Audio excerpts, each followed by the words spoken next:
임금 체불과 더불어서 가장 중요한 사안일 수도 있어요. 퇴직금 관련 부분인데요. 23년이란 세월이면은 정말 퇴직금이 어마어마하게 쌓였을 거란 말이에요. 약 한 100만 원 정도. 100만 원요? 네네. 예, 요거 준이 올 텐데. 준이 올 텐데. 그전에는 이제 급여가 없지만은 이제 지금은 이제 급여 없으면 이제. 딴 데는요 무조건 저기 그 카메라 들고 저기 하면 안 돼요. 예 선생님, 예 선생님. 신입 파출소로 이제 모시고 와가지고 임금 체불 여부에 대해 가지고 확인을 해보니까 네. 그런 사실은 없다는 답변이고요. 신안경찰서 쪽에서는 뭐 어떤 말을 들은 건지 모르겠는데 지금 그 임금체불 뭐 관련해서 뭐 위반 사항이 없다 뭐 이런 얘기를 하더라고요. 그래서 경찰서에서요? 예, 그래서 저는 네네네. 어제 가서 확인하고 이제 조사를 해봐야 알잖아요. 저는 무조건 이거는 그러면 급여 통장만 봐도 왜냐면은 숫자는 거짓말하지 않거든요. 그러니까 그거를 네. 저희가 확인 중에 있어요. 아, 사람이 제대로 임금을 네네. 받았는지 확인하는 중이고. 아 지금은 뭐 일단 이렇게 어제- 나온 게 없다는 말씀이시죠? 어제는 이제 또 이제 사업주가 임금을 제대로 줬는지 조사를 해야 되잖아요. 네네. 그래서 이제 소환 조사해야 되고. 아, 그래서 최종 이제 법위반 사항이 있으면 형사 입건해서 처벌할 거고. 그 이제 조사 과정에 있는 거죠.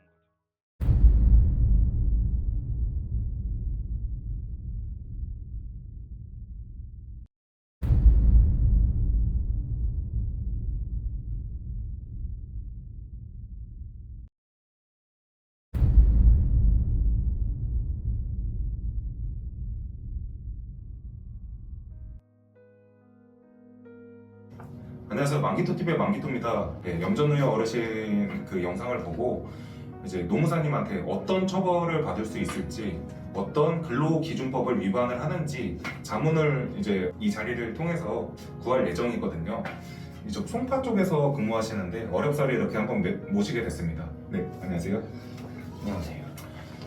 이번에 영상을 보셨죠? 네. 네. 정말 많은 임금체불 관련해서 많은 분들이 분노를 해주셨어요. 노무사님께서 영상을 보셨다고 하셨어요. 네. 그래서 어떤 식으로 이제 처벌이 진행이 될 수 있는지 근로기준법을 통해서 이렇게 간략하게 말씀을 해주실 예정입니다. 네, 한번 부탁드리겠습니다. 네. 일단 첫 번째로 네네. 임금 체불에 대해서 얘기를 해보려고 하는데요. 네. 염전에서 근로하시는 근로자 분들이라도 당연히 이제 최저임금에 적용을 받겠죠. 네네. 그래서 저희가 이제 올해 23년도 최저임금을 기준으로 월급을 계산을 해보면 네. 201만 580원이 책정이 됩니다. 201만 원? 네. 네네. 근데 이거는 주 40시간 근로를 하는 것을 전제로 하는 거예요. 염전우의 어르신 같은 경우에는 훨씬 뛰어넘는 시간이잖아요. 그렇죠.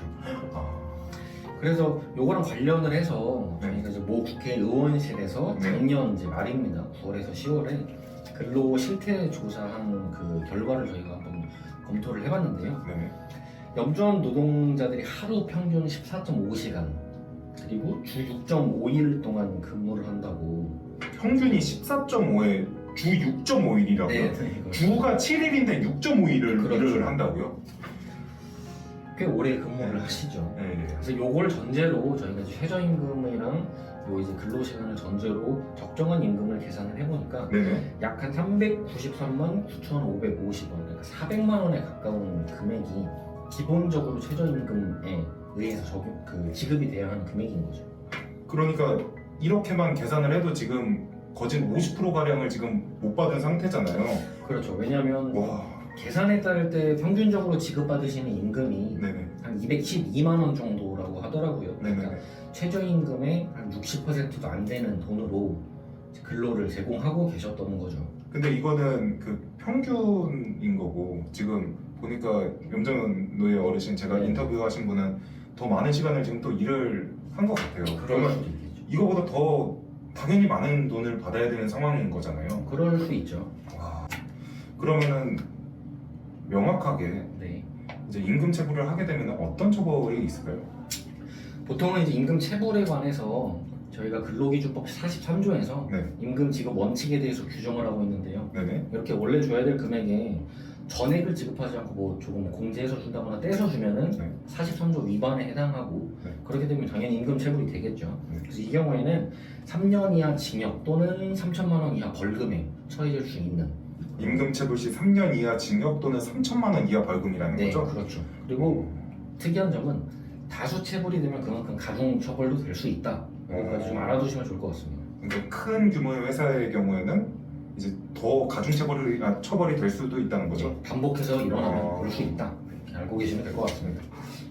그러면 다음으로 이제 직장인 하면은 한 달 정도 일을 하면은 연차 같은 게 쌓이잖아요. 정말 우리 이런 직장인분들 사이에서도 정말 중요한 부분이고 이런 연차 휴가가 지급되지 않았을 경우에 어떤 처벌을 받는지 그런 부분 한번 짚어주실 수 있을까요?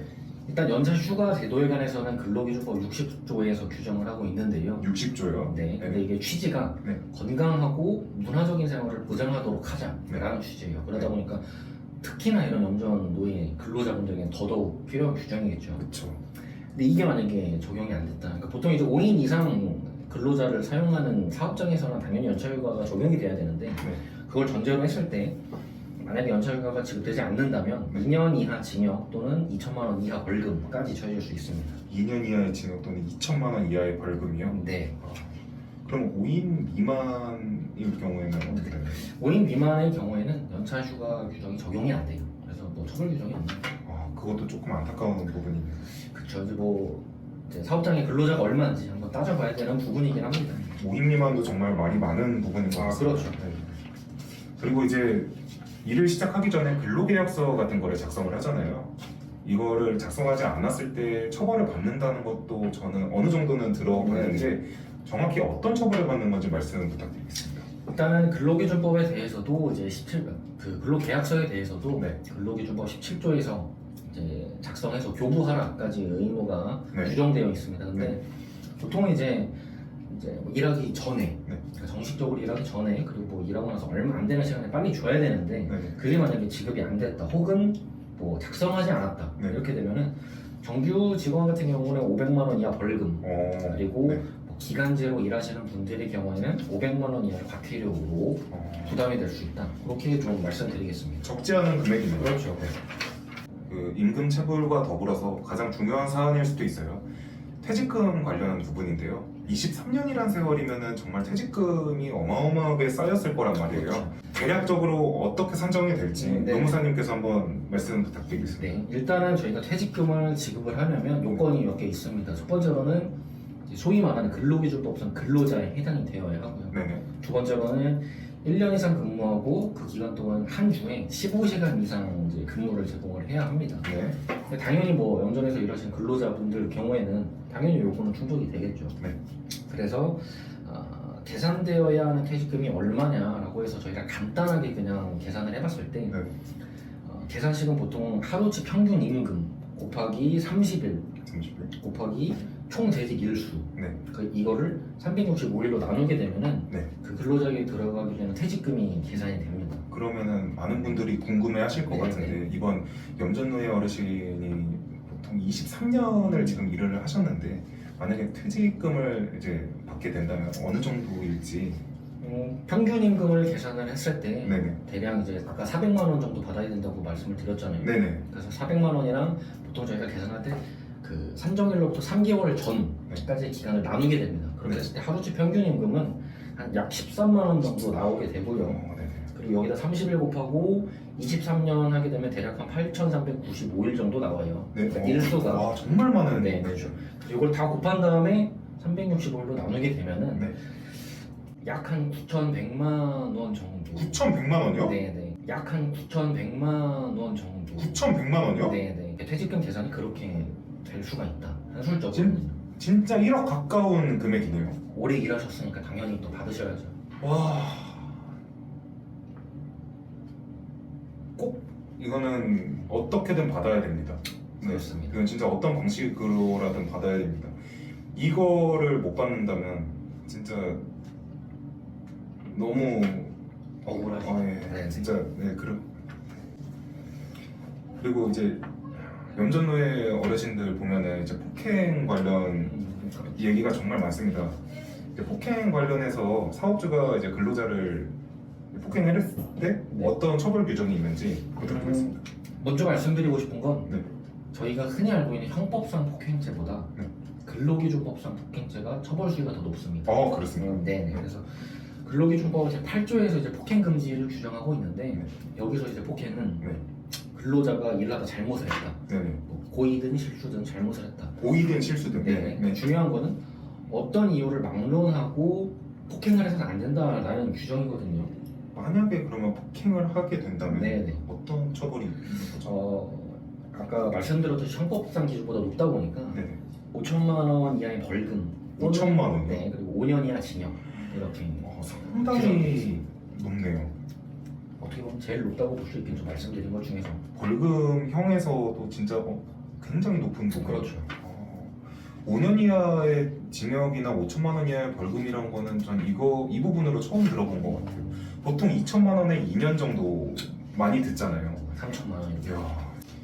그리고 이제 강제로 좀 끌려오신 분도 있고 뭐 그렇다 보니까 네. 자기 의지와는 상관없이 강제 근로하시는 분들이 분명히 있어요. 그렇죠. 이거는 근로자의 의사에 반해서 하는 근로이기 때문에 혹시 이런 경우에도 처벌이 될 수 있는지 여쭤보고 싶습니다. 당연히 처벌 규정이 있죠. 말씀드린 방금 이제 폭행죄와 마찬가지로 네. 근로기준법 7조에서 네. 강제 근로 금지라는 규정을 이제 두고 있습니다. 이거는 말씀해 주신 것처럼 네. 근로자의 본래 의사에 반해서 네. 강제적으로 이제 일을 시키게 되는 경우에 적용되는 건데요. 네. 이 경우에는 이제 5년 이하의 징역, 3천만 원 이하 벌금 이렇게 이제 벌칙 규정에서 규정을 하고 있습니다. 이것도 굉장히 높은 어떻게 수준이네요. 보면 굉장히 높은 금액이죠. 5년이 아까 그 폭행 금지와 예. 비슷한 아예 똑같은 거네. 네, 규정상으로는 똑같습니다. 와. 근데 이제 핵심은 네. 근로 강제 이제 강제로 근로를 시키는다는 거의 의미가 이제 실제로 근로가 옮겨져야 된다는 것까지 필요가 없고 네. 이제 근로자의 의사에 반해서 강요하는 정도로 구속하는 것만 해도 이 규정에 저촉이 되는 거죠. 그리고 실제로 네. 뭐 사례 예시를 들자면 네. 감금, 강제 저축, 뭐 협박, 위에서 말씀드린 폭행, 그다음에 제일 중요한 거는 도망가지 못하게 하고 주민등록증이라든지 신분증이라든지 뭐 통장 이런 것들을 다 뭐 빼앗거나 숨겨두는 행위도 강제근로 금지에 저촉되는 행위라고 볼 수가 있습니다. 선생님 이거 진짜 그 염전노예 어르신 그 예전에 탈출하신 분들도 그렇고 네, 그렇죠. 이거 지금 다 해당되는 얘기 아닌가요? 맞습니다. 사업주는 도대체 어떤 그 염전 예전부터 그 문제를 일으켜왔던 그런 염전주들은 도대체 어떤 진짜 이건 진짜 극악무도한 네, 그렇습니다. 부분이네요. 제가 여쭤보고 싶은 거는 다 여쭤봤고 사실 이제 노무사님 입장에서 이번 영상을 보셨을 때 참 이게 안타까운 이야기잖아요. 그렇죠. 네, 그래서 마지막으로 이제 인사드리기 전에 이제 시청자분들한테 그 영상에 대한 소감 같은 거 한번 남겨주시면 좋을 것 같습니다. 네. 일단은 저도 이제 법인에서 근무를 하면서 네네. 다양한 사건들을 마주하고 있습니다. 네. 뭐 근로자를 대리할 때도 있고 사업주를 대리할 때도 있는데요. 그때 가장 중요한 게 이제 객관적으로 사실관계를 들여다보고 네. 거기 적용할 수 있는 뭐 법리나 판례들을 긁어 모아서 저희가 할 수 있는 주장을 하는 게 사실 제일 중요한데요. 네. 근데 이제 이번 올라온 영상을 보면서 굉장히 이슈가 많이 됐잖아요. 네, 굉장히 많이 됐죠. 사실 객관적으로 사실관계를 바라봐야 하는데도 저마저도 네. 좀 굉장히 좀 감정적으로 동요가 될 만큼 그게 좀 많이 안타깝고 좀 어떻게 보면 해결이 정말 시급한 사건으로 보이고요. 그리고 사실 객관적으로 보더라도 방금 말씀드렸던 이 저촉되는 규정들이 너무 많기 때문에 이 부분에 있어서는 이제 공론화를 해주셨지만 더 이제 널리 알려져서 네. 조속히 네.